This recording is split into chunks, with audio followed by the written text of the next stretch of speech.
ಎಲ್ಲ ಸೈನಿಕರ ರಜೆ ದಿಢೀರ್ ರದ್ದಾಗಿದೆ. ಭಾರತದ ಪ್ರತ್ಯುತ್ತರ ಸರ್ಜಿಕಲ್ ಸ್ಟ್ರೈಕ್ಗೆ ಸಂಬಂಧಪಟ್ಟ ಮೇಜರ್ ಅಪ್ಡೇಟ್ಸ್ ಗಳನ್ನು ಗಮನಿಸ್ತಾ ಇದ್ದೀರಿ. ರಾಷ್ಟ್ರಪತಿಗಳನ್ನ ಭೇಟಿ ಮಾಡಿದ ರಕ್ಷಣಾ ಸಚಿವರು ಮತ್ತೊಂದು ಮಹಾಸಮರಕ್ಕೆ ಭಾರತ ಸಿದ್ಧತೆ. ಸ್ಯಾಂಪಲ್ಗೆ ಪತರುಗುಟ್ಟಿದ ಪಾಕಿಸ್ತಾನ ಅಸಲಿ ಆಟಕ್ಕೂ ತಯಾರಾಗಿರಬೇಕು.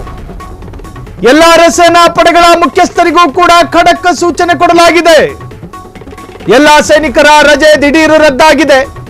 ಯಾರಿಗೂ ರಜೆ ಸಿಗೋದಿಲ್ಲ.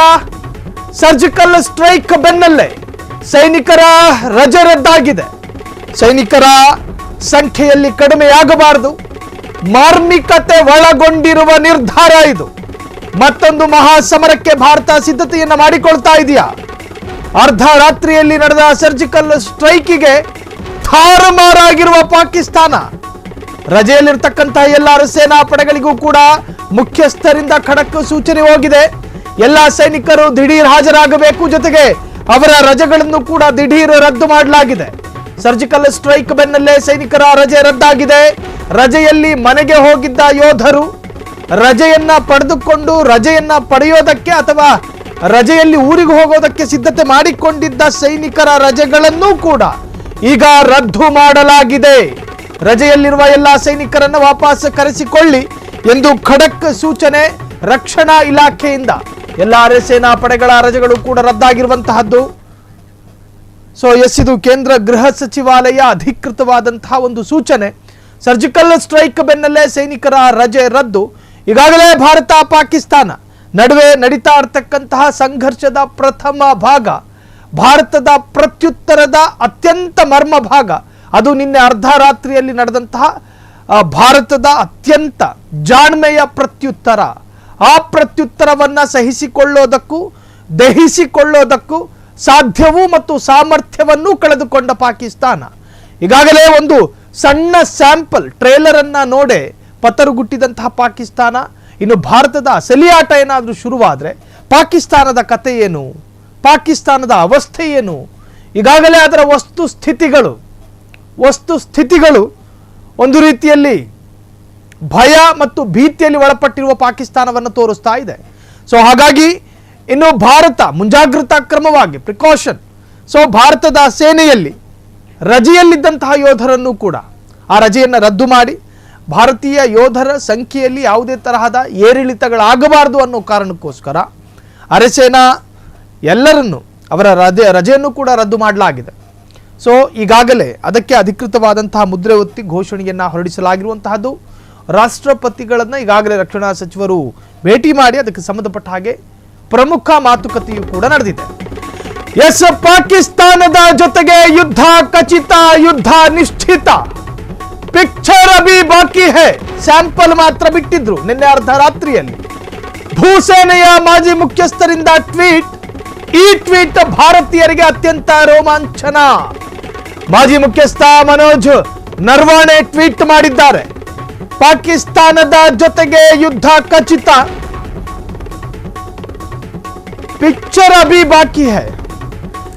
ಭಾರತ ತೆಗೆದುಕೊಂಡ ನಿರ್ಧಾರದಲ್ಲಿ ಮಾನವೀಯತೆ ಇತ್ತು, ಹ್ಯುಮ್ಯಾನಿಟಿ ಇತ್ತು. ಭಾರತ ನಾಗರಿಕರ ಸಂಚಾರ ಪ್ರದೇಶಕ್ಕೆ ಯಾವುದೇ ದಾಳಿ ಮಾಡಿರಲಿಲ್ಲ. ಪಾಕಿಸ್ತಾನದ ಅಧಿಕೃತ ಯೋಧರ ದಂಡಿಗೆ ಭಾರತ ದಾಳಿ ಮಾಡಿಲ್ಲ.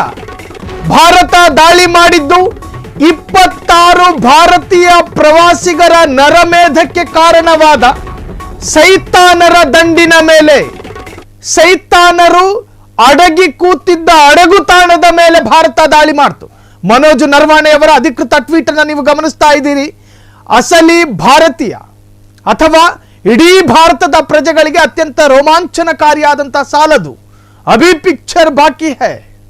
ಯುದ್ಧದ ಉನ್ಮಾದ ಎಷ್ಟು ಒಳ್ಳೆಯದು, ಯುದ್ಧದ ಉನ್ಮಾದ ಎಷ್ಟೊಂದು ಸಂಭ್ರಮದ ಭಾಗ. ಇವೆಲ್ಲದರ ಚರ್ಚೆಗಳ ನಟ್ಟ ನಡುವೆ ಮನೋಜ್ ನಿರ್ವಾಣೆಯವರ ಈ ಒಂದು ಅಧಿಕೃತ ಟ್ವಿಟರ್ ಖಾತೆಯ ಸಾಲು ನಿಜಕ್ಕೂ ಕೂಡ ಅತ್ಯಂತ ರೋಮಾಂಚನಕಾರಿ.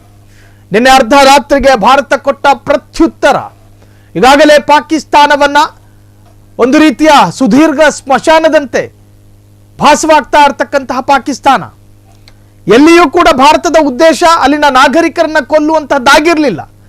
ಪಾಕಿಸ್ತಾನದ ನಾಗರಿಕರ ನರಮೇಧಕ್ಕೂ ಕೂಡ ಭಾರತ ತಯಾರಾಗಿರಲಿಲ್ಲ. ಭಾರತ ರೇಖೆ ಮಾಡಿಕೊಳ್ತು. ಈಗಾಗಲೇ ನಾವು ಹೇಳಿದ ಹಾಗೆ 9 ಕಡೆ ಟಾರ್ಗೆಟ್ ಮಾಡಿಕೊಳ್ತು. ಟಾರ್ಗೆಟ್ಗೆ ಒಳಪಟ್ಟಂತಹ ಸ್ಥಳಗಳೆಲ್ಲವೂ ಕೂಡ ಪಾಕಿಸ್ತಾನದ ಉಗ್ರರು ಜೀವಿಸ್ತಾ ಇದ್ದಂತ ಅಡಗು ತಾಣಗಳಾಗಿದ್ವು. ಪಾಕಿಸ್ತಾನದ ಜೊತೆಗೆ ಯುದ್ಧ ನಿಸ್ಸಂದೇಹ, ಅದರಲ್ಲಿ ಯಾವುದೇ ಸಂಶಯ ಬೇಡ. ಅನ್ಡೌಟೆಡ್ಲಿ ಭಾರತ ಯುದ್ಧ ಮಾಡುತ್ತೆ, ಯುದ್ಧ ಮಾಡೇ ಮಾಡುತ್ತೆ. ಪಾಕಿಸ್ತಾನ ಅನ್ಕೋತಿತ್ತು ನಿನ್ನೆ ಮಾಕ್ ಡ್ರಿಲ್ ಮಾಡ್ಕೊಂಡು ಬ್ಯುಸಿ ಇರ್ತಾರೆ ಭಾರತೀಯರು ಅಂತ. ಮಾಕ್ ಡ್ರಿಲ್ ಮಾಡೋದು ಬಿಡಿ, ಅದರ ಸಿದ್ಧತೆಯನ್ನೂ ಕೂಡ ಭಾರತ ಮಾಡ್ತಾ ಇತ್ತು. ಅಷ್ಟೊತ್ತಿಗದಾಗಲೇ ನಿದ್ರೆಗೆ ಜಾರಿದ್ದ ಭಾರತೀಯರಿಗೆ ಗುಂಡಿನ ಮೊರತ, ಕ್ಷಿಪಣಿಗಳು ಅಪ್ಪಳಿಸುವಂತಹ ಶಬ್ದ ಮೊಬೈಲ್ ಸ್ಕ್ರೀನ್ ಮೇಲೆ ಬಂದು ಅಪ್ಪಳಿಸ್ತು. ಅದೊಂಥರ ಭಾರತೀಯರಿಗೆ ಅತ್ಯಂತ ರೋಮಾಂಚನಕಾರಿ ಒಂದು ಅದ್ಭುತವಾದಂತಹ ಸಂದರ್ಭ ಅದು.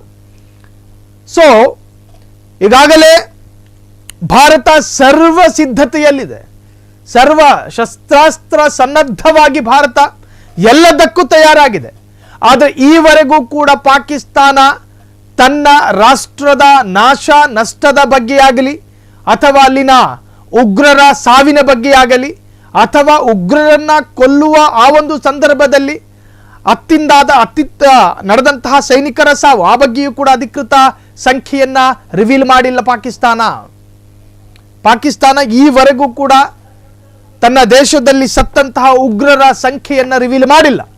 ಆದರೆ ಭಾರತೀಯ ಉನ್ನತ ಮೂಲಗಳ ಮಾಹಿತಿಯ ಪ್ರಕಾರ 200ಕ್ಕೂ ಹೆಚ್ಚು ಜನರ ಸಾವು ನೋವಾಗಿದೆ ಎನ್ನುವಂತಹ ಮಾಹಿತಿ ಲಭ್ಯವಾಗ್ತಾ ಇದೆ. ಭಾರತೀಯ ಯೋಧರು ಗುರಿಯಾಗಿಸಿದ್ದು ಉಗ್ರರ ಅಡಗು ತಾಣವನ್ನೇ ಹೊರತಾಗಿ ಪಾಕಿಸ್ತಾನದ ನಾಗರಿಕರ ಸ್ಥಳಗಳನ್ನಲ್ಲ. ಪಾಕಿಸ್ತಾನದ ನಾಗರಿಕ ಸಂಚಾರ ಇರುವಂತಹ ಸ್ಥಳವನ್ನ ಭಾರತ ರೇಖೆ ಮಾಡಿಕೊಳ್ಳಲಿಲ್ಲ. ಈ ಹಿಂದೆ ಮುಂಬೈ ಅಟ್ಯಾಕ್ನ ರೂವಾರಿಯಾಗಿದ್ದಂತಹ ಅಜ್ಮಲ್ ಕಸಬಿಗೆ ತರಬೇತಿ ಸಿಕ್ಕಂತಹ ತಾಣ, ಜೊತೆಗೆ ಅಮೆರಿಕಾದಿಂದ ಭಾರತಕ್ಕೆ ಈಗಾಗಲೇ ಹಸ್ತಾಂತರಿಸಲ್ಪಟ್ಟ ಉಗ್ರ ರಾಣ, ಆ ರಾಣ ಭೇಟಿ ಕೊಡಲು ಇಚ್ಛಿಸಿದ ಮತ್ತು ಭೇಟಿ ಕೊಟ್ಟಂತಹ ಉಗ್ರರ ತಾಣ, ಜೊತೆಗೆ ಇಡೀ ವಿಶ್ವದ ಮೋಸ್ಟ್ ವಾಂಟೆಡ್ ಜೊತೆಗೆ ಕನ್ನಿಂಗ್ ಉಗ್ರವಾದಿಯಾಗಿದ್ದಂತಹ ಒಸಾಮಾ ಬಿನ್ ಲಾದೆನ್, ಆ ಲಾದೆನ್ 10 ಲಕ್ಷ ದೇಣಿಗೆ ಕೊಟ್ಟು ತನ್ನ ಶರೀರವನ್ನ ವಿಶ್ರಾಂತಿಗೆಂದು ಗೆಸ್ಟ್ ಹೌಸ್ ಮಾಡೋದಕ್ಕೆ ಸೂಚನೆ ಕೊಟ್ಟಿದ್ದಂತಹ ಸ್ಥಳ, ಆ ಸ್ಥಳವನ್ನ ಭಾರತ ನೋಡ್ತಿದ್ದ ಹಾಗೆ ಉಡೀಸ್ ಮಾಡಿದೆ. ನೋಡ್ತಿದ್ದ ಹಾಗೆ ಪಾಕಿಸ್ತಾನದ ಉಗ್ರರ ಅಡಗು ತಾಣಗಳು ತಾರುಮಾರಾಗಿದೆ. ಅದರ ಅವಶೇಷಗಳು ಕೂಡ ಸಿಗೋದು ಡೌಟು. ಆ ಮಟ್ಟಕ್ಕೆ ಕ್ಷಿಪಣಿಗಳ ಅಪ್ಪಳಿಸುವಿಕೆಯಿಂದಾಗಿ ಅಡಗು ತಾಣಗಳೆಲ್ಲವೂ ಕೂಡ ಛಿದ್ರಗೊಂಡಿರುವಂತಹದ್ದು. ಇದು ಪಾಕಿಸ್ತಾನ ಎಷ್ಟರ ಮಟ್ಟಿಗೆ ಇದನ್ನ ಸಹಿಸಿಕೊಳ್ಳುತ್ತೆ ಎನ್ನುವಂತಹದ್ದೇ ಪ್ರಶ್ನೆ. 30 किलोमीटर दूर था लश्कर ए तोयबा का बेस था, जो रजौरी पुंछ में सक्रिय था. 20 अप्रैल 2023 को पुंछ में और 9 जून 2024 को तीर्थ यात्रियों के बस हमले में यहीं से आतंकी को ट्रेन किया गया था.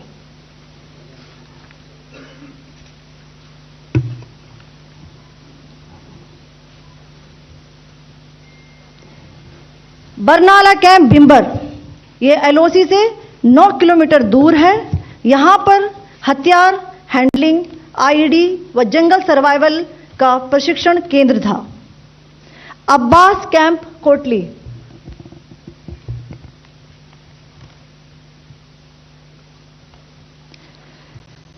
यह एलओसी से 13 किलोमीटर दूर है.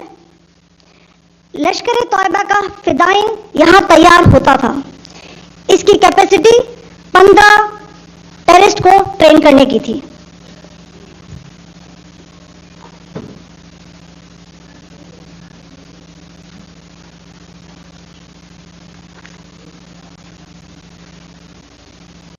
अब मैं पाकिस्तान के अंदर के टारगेट से अवगत कराना चाहूंगी. पहला, सर्जल कैंप सियालकोट. यह अंतर्राष्ट्रीय सीमा से 6 किलोमीटर की दूरी पर है. सांबा कठुआ के सामने।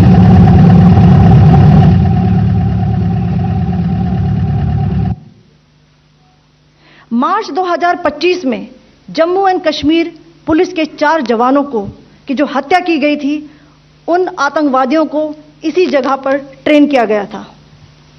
दूसरा, महमूना जाया कैंप सियालकोट, यह 18 से 12 किलोमीटर आईबी से दूर था। हिजबुल मुजाहिदीन का बहुत बड़ा कैंप था। यह कठुआ जम्मू क्षेत्र में आतंक फैलाने का नियंत्रण केंद्र था। पठानकोट एयरफोर्स बेस पर किया गया हमला भी इसी कैंप से प्लान और डायरेक्ट किया गया था। मरकज ताइबा मुरीद के, यह आईबी से 18 से 25 किलोमीटर दूरी पर है। 2008 के मुंबई हमले के आतंकी भी यहीं से प्रशिक्षित हुए थे। अजमल कसब व डेविड हेडली भी यहां ट्रेन हुए थे।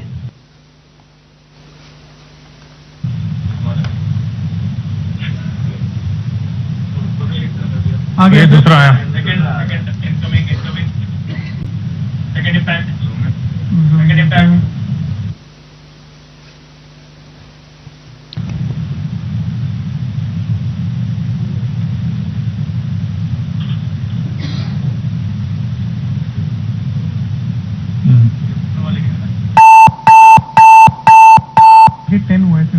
टारगेट 10 हुआ, एंक्लोजर सेम ही है।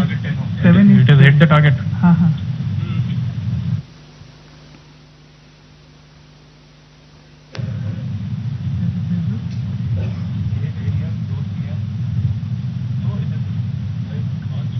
आ गया सर, इम्पैक्ट।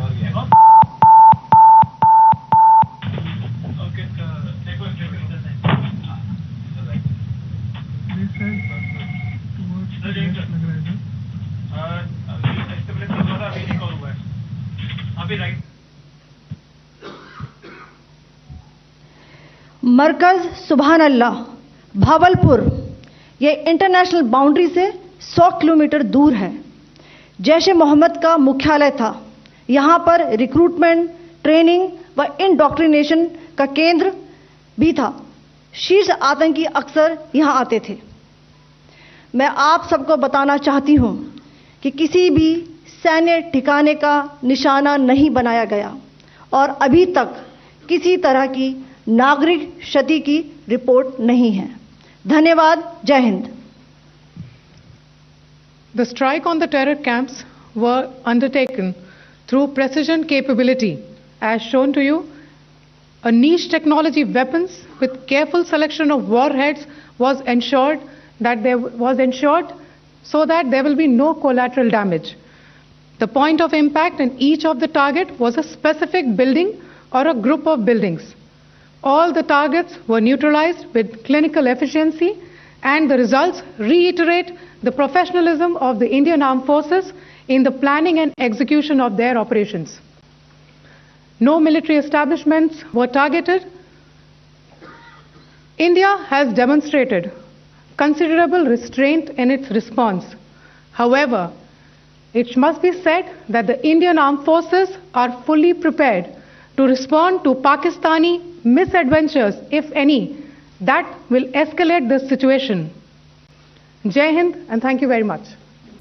ಎಸ್, ಈಗಾಗಲೇ ಭಾರತ ಪಾಕಿಸ್ತಾನದ ಮೇಲೆ ಸರ್ಜಿಕಲ್ ಸ್ಟ್ರೈಕ್ ಮಾಡಿದೆ. ಅದರ ದೃಶ್ಯವನ್ನು ಈಗ ನೀವು ಸ್ಕ್ರೀನ್ ಮೇಲೆ ಗಮನಿಸ್ತಾ ಇದ್ದೀರಿ. 3 ದೃಶ್ಯಗಳನ್ನ ಒಂದೇ ಫ್ರೇಮ್ನಲ್ಲಿ. ಮೊದಲ ದೃಶ್ಯ ಭಾರತ ದಾಳಿ ಮಾಡಿದಂತಹ ಆ ಒಂದು ಕ್ಷಣ ಅದು. ಅದರಲ್ಲೂ ಭಾರತ ದಾಳಿ ಮಾಡೋದಕ್ಕೆ ಆಯ್ಕೆ ಮಾಡಿಕೊಂಡಂತಹ ಒಂದಷ್ಟು ಉಗ್ರರ ತಾಣಗಳಿತ್ತು. ಆ ಉಗ್ರರ ತಾಣಗಳ ಪೈಕಿ ಮೊದಲನೇದು ನೀವು ನೋಡ್ತಾ ಇದ್ದೀರಿ. ಉಗ್ರರ ತಾಣಗಳ ಪೈಕಿ ಆ 3 ಪ್ರಮುಖ ತಾಣಗಳನ್ನು ನೀವೀಗ ಸ್ಕ್ರೀನ್ ಮೇಲೆ ಗಮನಿಸ್ತಾ ಇದ್ದೀರಿ. ಒಂದು ಸೀನ್ ನಂಬರ್ 2, 3ನೇ ದೃಶ್ಯ. ಈ 3 ದೃಶ್ಯಗಳಲ್ಲಿ ಒಳಗೊಂಡಿರ್ತಕ್ಕಂತಹ ತಾಣಗಳು ಉಗ್ರರು ಇದ್ದಂತಹ, ಅದರಲ್ಲೂ ಉಗ್ರ ತರಬೇತಿಗಳನ್ನು ಪಡೆದುಕೊಳ್ಳಲಾಗ್ತಾ ಇದ್ದಂತಹ ಒಂದು ಶಿಬಿರ, ಕ್ಯಾಂಪ್ ಅದು. ಅದರ ಮೇಲೆ ಭಾರತೀಯ ಕ್ಷಿಪಣಿಗಳು ಅಪ್ಪಳಿಸಿದೆ. ಸೊ 4, 5, 6 ಈ 6 ದೃಶ್ಯಗಳಲ್ಲಿ ಉಗ್ರರ ಅಡಗು ತಾಣಗಳೇ ಗುರಿಯಾಗಿದ್ವು. ಅಲ್ಲಿ ಯಾವುದು ಕೂಡ ನಾಗರಿಕ ಸಂಚಾರ ಪ್ರದೇಶ ಆಗಿರಲಿಲ್ಲ. ಅಲ್ಲಿನ ಸಿಟಿಸನ್ಸ್ಗಳಿಗೆ ಯಾವುದೇ ತರಹದ ಅಪಾಯ ಆಗಬೇಕು ಎನ್ನುವಂಥ ಉದ್ದೇಶ ಭಾರತಕ್ಕಿರಲಿಲ್ಲ. ಭಾರತದ ಟಾರ್ಗೆಟ್ ಇದ್ದಿದ್ದು ಉಗ್ರರ ಮೇಲೆ. ಪಾಕಿಸ್ತಾನದ ಜೊತೆಗೆ ಯುದ್ಧ ಖಚಿತ, ತಡೆಯೋದಕ್ಕಾಗಲ್ಲ. ಪಿಕ್ಚರ್ ಅಭಿ ಬಾಕಿ ಹೈ, ಇದು ಸ್ಯಾಂಪಲ್ ಅಷ್ಟೇ. ಭೂಸೇನೆಯ ಮಾಜಿ ಮುಖ್ಯಸ್ಥರಿಂದ ಟ್ವೀಟ್. ಮಾಜಿ ಮುಖ್ಯಸ್ಥ ಮನೋಜ್ ನರ್ವಾಣೆ ಟ್ವೀಟ್ ಮಾಡಿದ್ದಾರೆ. ಪಾಕಿಸ್ತಾನದ ಜೊತೆಗೆ ಯುದ್ಧ ಖಚಿತ, ಅನ್ಡೌಟೆಡ್ಲಿ, ನಿಸ್ಸಂದೇಹವಾಗಿ ನಾವು ಯುದ್ಧ ಅಂತೂ ಮಾಡ್ತೀವಿ. ಈಗ ಪಿಕ್ಚರ್ ಅಭಿ ಬಾಕಿ ಹೈ, ಈಗ ಬಿಟ್ಟಿದ್ದು ಟ್ರೈಲರ್ ಅಷ್ಟೇ. ಭೂಸೇನೆಯ ಮಾಜಿ ಮುಖ್ಯಸ್ಥರಿಂದ ಟ್ವೀಟಾಸ್ತ್ರ. ಸೊ ನೀವು ಗಮನಿಸ್ತಾ ಇದ್ದೀರಿ, ಇದು ಉಗ್ರರ ಅಡಗು ತಾಣ. ಯಾವ ಉಗ್ರರಿಗೆ ಮತಾಂಧತೆಯನ್ನ ತುಂಬಲಾಗ್ತಾ ಇತ್ತು, ಯಾವ ಉಗ್ರರಿಗೆ ಭಾರತದ ವಿರುದ್ಧ ದ್ವೇಷ ಹುಟ್ಟಾಗ್ತಾ ಇತ್ತು, ಅದೇ ಉಗ್ರರ ತಾಣಗಳನ್ನು ಭಾರತೀಯ ಯೋಧರು ಗುರಿಯಾಗಿಸಿದರು. ಎಲ್ಲ ಸೈನಿಕರ ರಜೆಯನ್ನು ಕೂಡ ದಿಢೀರ್ ರದ್ದು ಮಾಡಲಾಗಿದೆ. ಸರ್ಜಿಕಲ್ ಸ್ಟ್ರೈಕ್ ಬೆನ್ನಲ್ಲೇ ಸೈನಿಕರ ರಜೆ ರದ್ದು. ಭಾರತೀಯ ಯೋಧರ ಸಂಖ್ಯೆಯಲ್ಲಿ ಇಳಿಕೆ ಕಾಣಬಾರದು.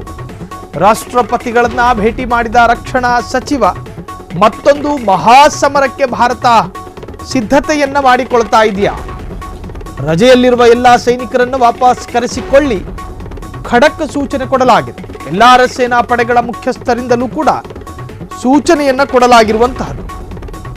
ಎಲ್ಲ ಸೈನಿಕರ ರಜೆ ರದ್ದಾಗಿದೆ.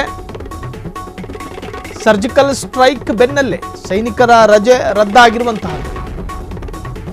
ರಾಷ್ಟ್ರಪತಿಗಳನ್ನ ಭೇಟಿ ಮಾಡಿದ ರಕ್ಷಣಾ ಸಚಿವ ಸೊ ಮತ್ತೊಂದು ಮಹಾಸಮರಕ್ಕೇನಾದರೂ ಭಾರತ ರೆಡಿ ಆಗ್ತಾ ಇದೆಯಾ ಎನ್ನುವಂಥ ಅನುಮಾನಗಳು ಶುರುವಾಗಿದೆ. ಸೊ ಅರ್ಧರಾತ್ರಿಯಲ್ಲಿ ಕೊಟ್ಟಂತಹ ಪ್ರತ್ಯುತ್ತರವನ್ನೇ ಸಹಿಸಿಕೊಳ್ಳೋದಕ್ಕೆ ಪಾಕಿಸ್ತಾನಕ್ಕೆ ಸಾಧ್ಯ ಆಗ್ತಾ ಇಲ್ಲ.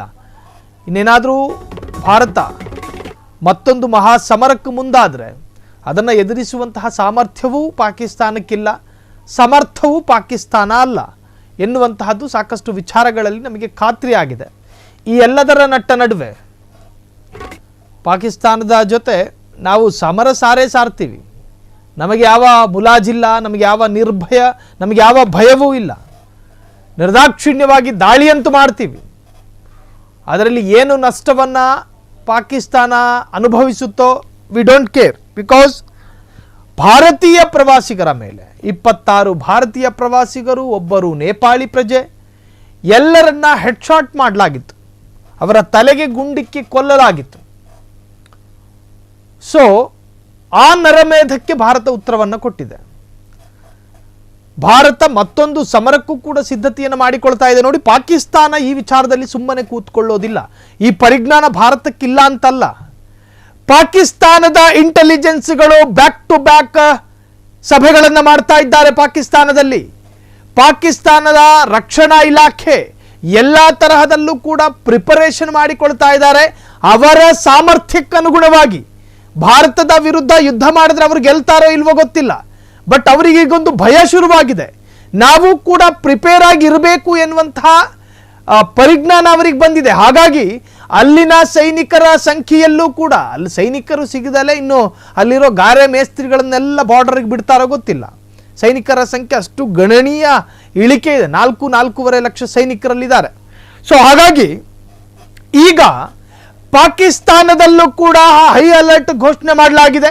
ಅಲ್ಲಿನ ಸೈನಿಕರನ್ನು ಕೂಡ ಎಲ್ಲ ತರಹದ ಸೂಕ್ಷ್ಮ ಬಾರ್ಡರ್ಗಳಲ್ಲಿ ನಿಯೋಜನೆ ಮಾಡಲಾಗ್ತಾ ಇದೆ.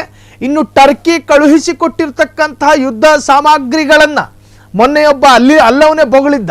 ನಾವು ಶೃಂಗಾರಕ್ಕಂತ ಹೇಳಿ ನ್ಯೂಕ್ಲಿಯರ್ ಅನ್ನು ಇಟ್ಕೊಂಡಿಲ್ಲ, ಅದನ್ನು ನಾವು ಬಳಸ್ತೀವಿ ಅಂತ ಹೇಳಿ. ಸೊ ಎಲ್ಲ ಶಸ್ತ್ರಾಸ್ತ್ರಗಳನ್ನು ಬಟ್ಟೆಯಲ್ಲಿ ಎಲ್ಲ ಅದನ್ನ ಕ್ಲೀನ್ ಮಾಡ್ಕೊಂಡು ಎಲ್ಲ ಕಾಯ್ತಿದ್ದಾರೆ. ಆದರೆ ಭಾರತ ಕೂಡ ಸರ್ವ ರೀತಿಯ ಸನ್ನದ್ಧವಾಗಿ ನಿಂತಿದೆ.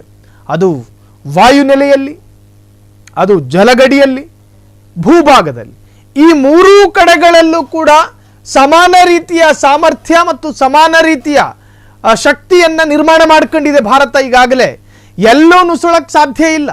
ಆಕಾಶದ ಮುಖಾಂತರವಾಗಿ ಏನು ಅಟ್ಯಾಕ್ ಮಾಡ್ತೀವಿ ಅಂತ ಅನ್ಕೊಂಡ್ರೆ ಭಾರತ ಅಲ್ಲೂ ರೆಡಿ ಇದೆ. ಇನ್ನು ವಾಯು ಮಾರ್ಗದಲ್ಲಿ ಜಲಮಾರ್ಗಗಳಲ್ಲಿ ಎಲ್ಲ ತರಹದ ಜಲ ಗಡಿ ಭಾಗದಲ್ಲೂ ಕೂಡ ಭಾರತ ಎಲ್ಲ ತರಹದಲ್ಲೂ ಕೂಡ ಸನ್ನದ್ಧವಾಗಿ ನಿಂತ್ಕೊಂಡಿದೆ. ಇನ್ನು ಭಾರತದ ಎಲ್ಲೆಲ್ಲಿ ಗಡಿ ಹಂಚಿಕೊಂಡಿದೆಯೋ ಭಾರತ ಆ ಎಲ್ಲ ಸೂಕ್ಷ್ಮ ಗಡಿ ಭಾಗದಲ್ಲೂ ಕೂಡ ಅಗತ್ಯಕ್ಕಿಂತ ಹೆಚ್ಚು ಸೇನೆಯ ನಿಯೋಜನೆ ಆಗಿದೆ. ಅತ್ಯಾಧುನಿಕ ಶಸ್ತ್ರಾಸ್ತ್ರಗಳನ್ನು ಇಟ್ಟುಕೊಂಡು ಕಾದು ಕೂತಿದೆ ಭಾರತ. ಸರ್ಜಿಕಲ್ ಸ್ಟ್ರೈಕ್ ವಿಡಿಯೋ ದಾಖಲೆ ರಿಲೀಸ್ ಆಗಿದೆ. ಗಡಿಯಿಂದ 100 ಕಿಲೋಮೀಟರ್ ದೂರದಲ್ಲಿರುವ ಭಯೋತ್ಪಾದಕರ ತಾಣಗಳು ಧ್ವಂಸ. ಪಾಕಿಸ್ತಾನದಲ್ಲಿರುವ ಜೈಷ್ ಇ ಮೊಹಮ್ಮದ್ನ ಉಗ್ರ ತಾಣ ಧ್ವಂಸ ಆಗಿರೋದು. ರಾತ್ರಿ 1 ಗಂಟೆ 5 ನಿಮಿಷದಿಂದ 1 ಗಂಟೆ 30 ನಿಮಿಷದವರೆಗೆ ದಾಳಿಯಾಗಿದೆ. 25 ನಿಮಿಷ ನಡೆದಿದ್ದ ದಾಳಿಯಲ್ಲಿ 21 ಉಗ್ರ ತಾಣಗಳು ಧ್ವಂಸ. ಕಾರ್ಯಾಚರಣೆಯಲ್ಲಿ ಭಾರತಕ್ಕೆ ಹಾನಿಯಾಗಿಲ್ಲ. ಭಾರತದ ಯೋಧರಿಗೂ ಪ್ರಾಣಾಪಾಯ ಸಂಭವಿಸಿಲ್ಲ. ನಾವು ಪಾಕಿಸ್ತಾನದ ನಾಗರಿಕ ಪ್ರದೇಶಗಳ ಮೇಲೆ ದಾಳಿ ಮಾಡಿಲ್ಲ. ಇದು ಭಾರತ ಸೇನಾ ಅಧಿಕಾರಿಗಳಿಂದ ಅಧಿಕೃತ ಮಾಹಿತಿ. ಇದು ಸರ್ಜಿಕಲ್ ಸ್ಟ್ರೈಕ್ ವಿಡಿಯೋ ದಾಖಲೆ ರಿಲೀಸ್ ಆಗಿದೆ. ನಿಮಗೆ ಉದಾಹರಣೆ ಹೇಳಬೇಕಂದ್ರೆ ಇಲ್ಲಿಂದ ಚನ್ನರಾಯಪಟ್ಟಣ 100 ಕಿಲೋಮೀಟರ್ ಅನ್ಕೊಳ್ಳಿ. ಅಷ್ಟು ದೂರದವರೆಗೆ ಭಾರತ ರೇಖಿ ಮಾಡಿಕೊಂಡು ಅಷ್ಟು ದೂರದಲ್ಲಿರ್ತಕ್ಕಂತಹ ಉಗ್ರ ತಾಣವನ್ನು ಧ್ವಂಸ ಮಾಡಿರೋದು. 1-2 ಕಿಲೋಮೀಟರ್ ಅಲ್ಲ, 100 ಕಿಲೋಮೀಟರ್ ಅಂತರದಲ್ಲಿದ್ದಂತಹ 25 ನಿಮಿಷ ನಡೆದಂತಹ ಘನಘೋರ ಕಾಳಗ ಅದು. ಇಡೀ ಭಾರತೀಯರು ನಿದ್ರಾ ಪ್ರಜ್ಞೆಯಲ್ಲಿದ್ರು. ನಾವೆಲ್ಲರೂ ನಿದ್ರೆ ಮಾಡ್ತಾ ಇದ್ವಿ. ಆದರೆ ನಮ್ಮ ಪ್ರಾಣವನ್ನು ಉಳಿಸೋದಕ್ಕೆ, ಇಡೀ ದೇಶವನ್ನು ಕಾಪಾಡೋದಕ್ಕೆ ತನ್ನ ಪ್ರಾಣವನ್ನು ಒತ್ತೆ ಇಟ್ಟು ಕಾಳಗಕ್ಕೆ ನಿಂತಿದ್ರು ನಮ್ಮ ಯೋಧರು.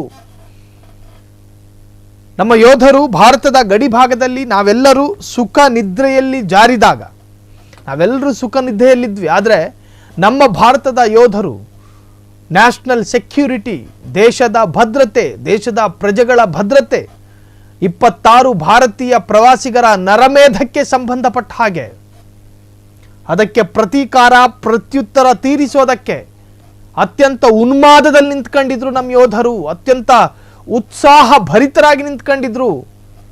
ರಾಷ್ಟ್ರದ ಜೊತೆಗೆ ರಾಷ್ಟ್ರದ ಪ್ರಜೆಗಳ ರಕ್ಷಣೆಗೂ ಕೂಡ ತನ್ನ ಶರೀರವನ್ನು ಒಡ್ಡಿ ಪ್ರಾಣ ಅರ್ಪಣೆಗೂ ಕೂಡ ಸಿದ್ಧರಾಗಿ ನಮ್ಮ ಯೋಧರು ನಿರಂತರವಾಗಿ ನಡೆಸಿದ 25 ನಿಮಿಷದ ಭೀಕರ ಕಾಳಗ. ಆ ಕಾಳಗದಲ್ಲಿ 100 ಕಿಲೋಮೀಟರ್ ಆಚೆಗೆ ಯಾವ ಉಗ್ರ ತಾಣಗಳಿತ್ತು ನೀವು ಸ್ಕ್ರೀನ್ ಮೇಲೆ ಗಮನಿಸ್ತಾ ಇದ್ದೀರಿ. ಅದನ್ನ ಪಾಯಿಂಟ್ ಮಾಡ್ಕೊಂಡು ತೋರಿಸ್ತಾ ಇದ್ದೀವಿ. ಆ ಉಗ್ರರ ತಾಣಗಳನ್ನೇ ಗುರಿಯಾಗಿಸಿತ್ತು ಭಾರತಕ್ಕೆ ಬೇರೆ ಯಾವ ದುರುದ್ದೇಶವೂ ಇರಲಿಲ್ಲ. ಅಲ್ಲಿನ ನಾಗರಿಕ ಸಂಚಾರ ಪ್ರದೇಶಗಳನ್ನು ಗುರುತು ಮಾಡ್ಕೊಳ್ಳಿಲ್ಲ. ಅಲ್ಲಿನ ಧಾರ್ಮಿಕ ಕೇಂದ್ರಗಳನ್ನು ಗುರುತಿಸಿರಲಿಲ್ಲ. ಆದರೆ ಭಯೋತ್ಪಾದಕರಿದ್ದಂತಹ ಧಾರ್ಮಿಕ ಕೇಂದ್ರಗಳು, ಆ ಕೇಂದ್ರಗಳನ್ನು ಗುರುತು ಮಾಡ್ಕೋತು ಭಾರತ. ಉಗ್ರರ ನೆಲೆಗಳನ್ನು ಗುರುತು ಮಾಡಿಕೊಂಡು ಅಲ್ಲಿಗೆ ದಾಳಿ ಮಾಡಿದ್ದು ಭಾರತ. ಅದು ಕೂಡ 100 ಕಿಲೋಮೀಟರ್ ದೂರದ ಆ ಒಂದು ತಾಣ. ಈ ಸಣ್ಣ ಸ್ಯಾಂಪಲ್ನ ಈ ಮರ್ಮವನ್ನೇ ಪಾಕಿಸ್ತಾನ ಈಗ ಸಹಿಸಿಕೊಳ್ಳೋದಕ್ಕಾಗ್ತಾ ಇಲ್ಲ. ಗಾಬರಿಯಾಗಿದೆ ಪಾಕಿಸ್ತಾನ, ಆತಂಕದಲ್ಲಿದೆ. ಏನು ಮಾಡೋದಕ್ಕಾಗುತ್ತೆ ಅನ್ನುವಂತಹ ಯೋಚನೆಗೆ ಬಿದ್ದಿದೆ ಪಾಕಿಸ್ತಾನ. ಸೊ ಹಾಗಾಗಿ ಮತ್ತೊಂದು ಸಮರಕ್ಕೂ ಕೂಡ ಭಾರತ ಸಿದ್ಧತೆಯಲ್ಲಿದೆಯಾ ಎನ್ನುವಂತಹ ಚರ್ಚೆಗಳು ಶುರುವಾಗಿದೆ. ಈಗಾಗಲೇ ಅರೆಸೇನಾ ಪಡೆಗಳು, ರಜೆಯಲ್ಲಿದ್ದಂಥ ಅರೆಸೇನಾ ಪಡೆಗಳನ್ನು ಕೂಡ ಮರಳಿ ಸೇನೆಗೆ ಬರಬೇಕು ಅಂತ ಹೇಳಿ ಕರೆ ಮಾಡಲಾಗಿರುವಂತಹದ್ದು. ಜೊತೆಗೆ ಎಲ್ಲ ತರಹದ ಯೋಧರ ರಜೆಗಳನ್ನು ರದ್ದು ಮಾಡಲಾಗಿದೆ. ಸೊ ಭಾರತ ಮತ್ತೊಂದು ಸಮರಕ್ಕೂ ಕೂಡ ಸನ್ನದ್ಧವಾಗ್ತಾ ಇದೆಯಾ ಎನ್ನುವಂಥ ಅನುಮಾನ ಪಾಕಿಸ್ತಾನಕ್ಕೆ ಇದ್ದೇ ಇದೆ. ಪಾಕಿಸ್ತಾನ ಈ ಹಿಂದಿನಿಂದಲೂ ಕೂಡ ಹೇಳ್ಕೊತಾ ಇತ್ತು, ಇವತ್ತಲ್ಲ ನಾಳೆ ಭಾರತ ನಮ್ಮ ಮೇಲೆ ದಾಳಿ ಮಾಡಬಹುದು, ನಾವೆಲ್ಲದಕ್ಕೂ ರೆಡಿ ಇರಬೇಕು. 24-36 ಗಂಟೆಗಳ ಒಳಗಾಗಿ ಭಾರತ ನಮ್ಮ ಮೇಲೆ ದಾಳಿ ಮಾಡುತ್ತೆ. ನೋಡಿ, ಇಂಟೆಲಿಜೆನ್ಸ್ ಇರುತ್ತೆ ರೀ, ನ್ಯಾಷನಲ್ ಇಂಟೆಲಿಜೆನ್ಸ್, ಎಲ್ಲ ತರಹದ ಮಾಹಿತಿಗಳು ಕೂಡ ಅವರಿಗೆ ಸಿಕ್ಕಿರುತ್ತೆ. ಒಂದು ಸಣ್ಣ ಗುಮಾನಿಯ ಆಧಾರದಲ್ಲಿ ಅವರು ಈ ತರಹದ ಸಂದೇಹಗಳನ್ನು ವ್ಯಕ್ತಪಡಿಸ್ತಾ ಇದ್ರು. ಸೊ ಭಾರತ ಪ್ರತ್ಯುತ್ತರಕ್ಕೆ ಸನ್ನದ್ಧವಾಗಿದ್ದು ಕೂಡ ಪಾಕಿಸ್ತಾನಕ್ಕೆ ಗೊತ್ತಿತ್ತು. ಆದರೆ ಇಷ್ಟು ಬೇಗ ಈ ರಾತ್ರಿಯಲ್ಲೇ ಮಾಡ್ತಾರೆ ಎನ್ನುವಂಥದ್ದು ಅವರ ಕಲ್ಪನೆಯಲ್ಲೂ ಕೂಡ ಇರಲಿಲ್ಲ. ಭಾರತದ ಪ್ರತ್ಯುತ್ತರಕ್ಕೆ ಪತರುಗುಟ್ಟಿದ ಪಾಕಿಸ್ತಾನ.